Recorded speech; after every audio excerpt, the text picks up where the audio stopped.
Welcome back everyone to 3D modeling a Hobbit Door scene with Blender 2.9 and Adobe Photoshop. So now this is where we left it off. What we need to do now is come over to left hand side. I've actually put my pen and tablet away now. I'm not going to need that anymore, so I've just got my keyboard and mouse. So over left hand side, I hover over it, you'll see I have got one called Quick Selection. If you've not got that on, just right click, come down to where it says Quick Selection Tool. You'll end up with a little plus and a circle here, and then just left click, drag it down all the way, and what you should do when you release it is it should grab everything like this. And I find this the easiest way to actually grab everything all in one go. And now what you're going to do is you're going to hover over this line, right click, and come down to where it says Make Work Path. Whoops, just clicked on the wrong one there. I'm going to click, right click, Make Work Path. Click OK, and you'll end up with a load of dots all the way around. This is the start of the SVG. Then what you need to do is you need to come up to the layer, and you're going to come down to where it says New Fill Layer, and you're going to click on Solid Color. You're going to go across and click OK. And now basically, once you've picked your color, which is going to be solid black, so just make sure this is down to solid black, click OK. And now this is ready to be exported. Now, all you need to do is just come down and just tick off the actual old layer. So click this off, and the new one should have this little square there. Come over to File, and we're going to Export, and then Export As. Let this load up. This is the actual preview. If you've not got that on, just click it on over here. Come over to the right hand side where you'll have one that says Format. This will be on PNG or something like that, and just make sure that it's actually on SVG. Now, when you click Export, it will actually bring up a screen where you need to save it out. So let's come down and click the Export button. Let it think about it, and then let's find where the actual file is, where I've saved it out. So here is mine that says SVG. I'm just going to double click it, and I'm going to save this out as Stained Glass Hummingbird Window. Like so. Press the enter button, and it will save it out as an SVG. Alright, so just let it think about it and actually save that out. And now that's done, we'll actually go on over to Blender.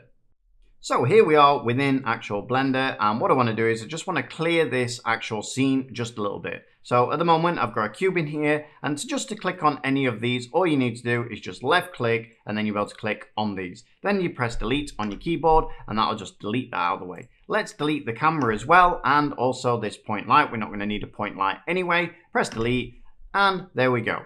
Now, a couple of other things. To actually zoom into something, what you need to do is you just need to move the scroll wheel forwards and backwards, and that'll zoom you in. To orbit around something, you're just going to hold the middle mouse button, and then you'll be able to orbit around. And to move left and right, so panning, hold the shift and the middle mouse, and then you'll be able to pan in whichever direction you choose. Now, there are a couple more things. I'm actually just going to bring it in a cylinder, because I'm actually going to need a cylinder for this. So I'm going to basically press Shift A, Mesh, come up to where it says Cylinder, and bring that in like so.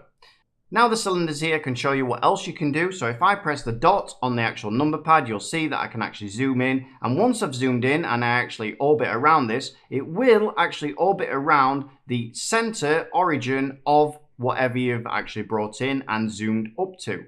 Now the other thing is you can use the number pad to actually go to front view using 1 on the number pad, 3 on the number pad is side view, 7 on the number pad is top view, and then when you press Control 7 for instance, that will give you the reverse. So Control 1 is the rear, Control 3 is the other side, Control 7, as I say, is the bottom. And all these things it'll take a bit of time to actually get in your head, but once you've got them, you'll find it very easy now to actually move around Blender. So now I'm just going to actually delete this cylinder out of the way to give me a fresh actual viewport, and this is the actual viewport. And then what we're going to do is we're going to come up to Edit. I'm going to come down to where it says Preferences, and we're going to bring in an actual add-on. Now these add-ons are actually built in within Blender, so they should be there for you. Come over to your little search button, make sure that you're on add-ons on here, and then let's put in SVG, and you'll see one that says Import Export Scalable Vector Graphics. And this is the one you just need to tick it on, click refresh, close it down. Now I'm going to press File, come on down to where it says Import. You'll see that there's an option to bring in Scalable Vector Graphics. Click that on, And now what you need to do is just go to where you've actually saved out your hummingbird or whatever stained glass you actually created. So here is where my file is in SVG, and here is my stained glass hummingbird window. So double click it and then you'll notice that something comes in. Now this is brought in as an SVG, which means now we can turn this into actual mesh. So how are we going to do that? First of all, we're going to left click on it and you'll notice over the right hand side here, we've actually got one that is basically a curve. So you can see within here, we've got lots of options where we can do things, especially if we open the geometry, we can actually bring out the extrude and things like that. Now, I'm not going to use any of these. So if you've used curves before, you'll be well aware what these do. All I'm going to do is I'm going to come up and click on 3D. And what that's going to do now is it's actually going to give me mesh that is not actually filled in, because I want to fill this mesh in myself. And the reason I want to do that is because if I let Blender fill this in, it's going to be very dense on the actual polygon count. Now at the moment down the right hand side you will see that I have actually got a polygon count and I've got all this information here. To bring that on, all you do is you go up to Edit, Preferences, and then you're going to go to Interface, come down to where it says Status Bar, and you'll see that all these are probably ticked off on yours. Just click them all on, and as you click them on, you'll see different information. It'll tell you how many verts are in the scene, it'll tell you the memory that's being used, and all that good stuff like that. Now, just press the X button just to close that down, and what we need to do now, if I press the Tab button, you'll see that we've got all these little points. These little points is basically where all the joins are around actually this actual mesh when we turn it into a mesh. At the moment, it's not a mesh, it's just actually a curve. So let's now turn it into a mesh. So if we come up to Object, come down to where it says Convert, and you're going to convert curve mesh from curve. So click that on, and you'll notice that that curve actual tab has disappeared. And now when I press Tab, you'll see that this is the mesh we can actually use. Now, if I press A, that will actually select everything. And then I'm going to press Delete, come down, and I'm going to use Limited Dissolve. And what that's going to do is it's going to clear out all of these points that we don't really need. If I press Ctrl Z, you'll see that we've got thousands of these points. Now, each one of these points will have to join over to the other side in some way to actually create this mesh. And that is what I'm saying. If I don't do this, you'll end up with a really dense, heavy mesh. And for what we're doing, we really don't need that. So again, press Delete, Limited Dissolve. And now what we're going to do before we do anything else is actually mark our seams. I'm going to actually put a short video that describes why we're actually marking seams. So if you watch that and then come back and you'll understand exactly what we're doing. Okay, everyone, so I'll see you in a few minutes.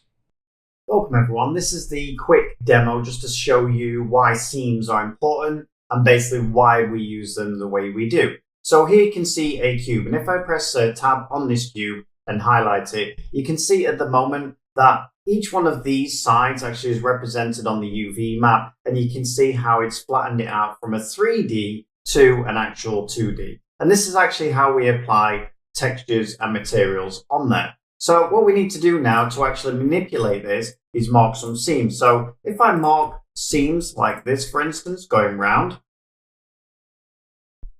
like this, right click, mark seam, and now actually I grab it and unwrap it.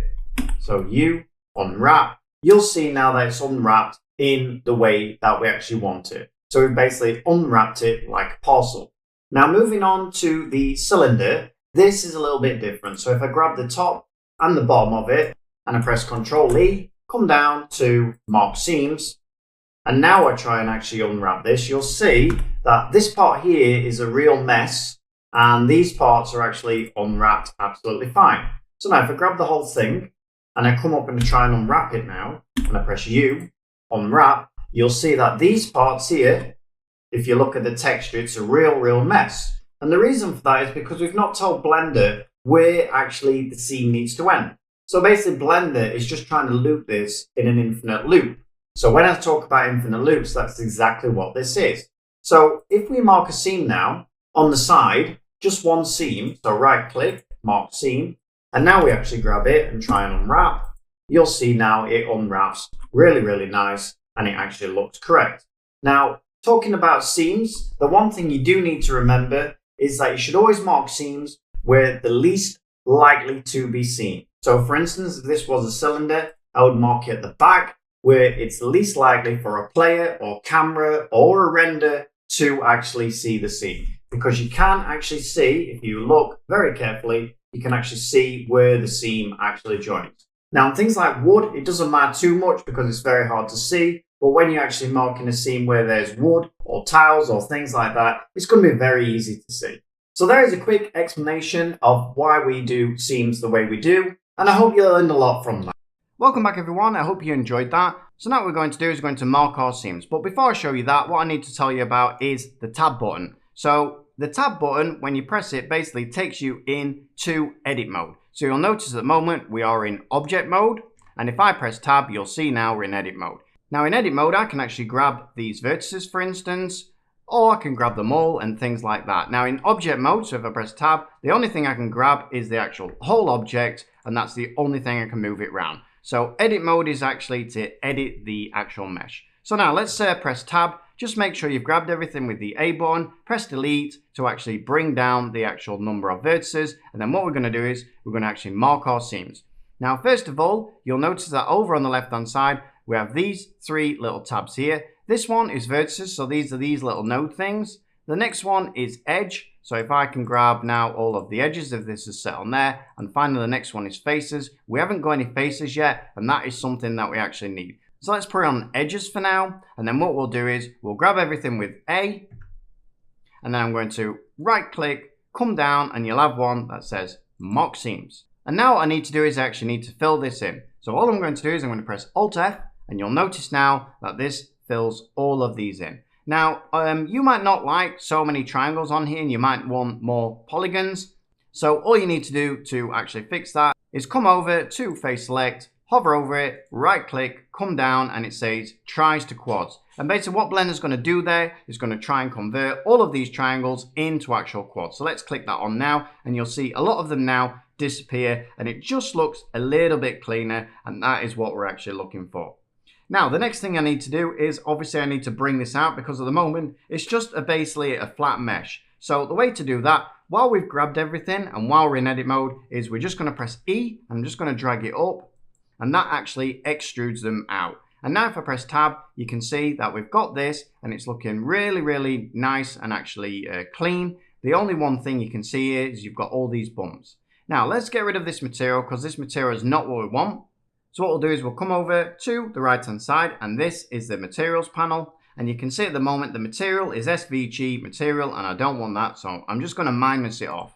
I'm not actually going to put a material on here at the moment. I'm only doing this so basically I can see what I'm doing. And now what I'm going to do is I'm going to smooth all this off so we haven't got all these little bumps there. I'm going to right click in object mode and come to shade smooth, and you will end up with something like that.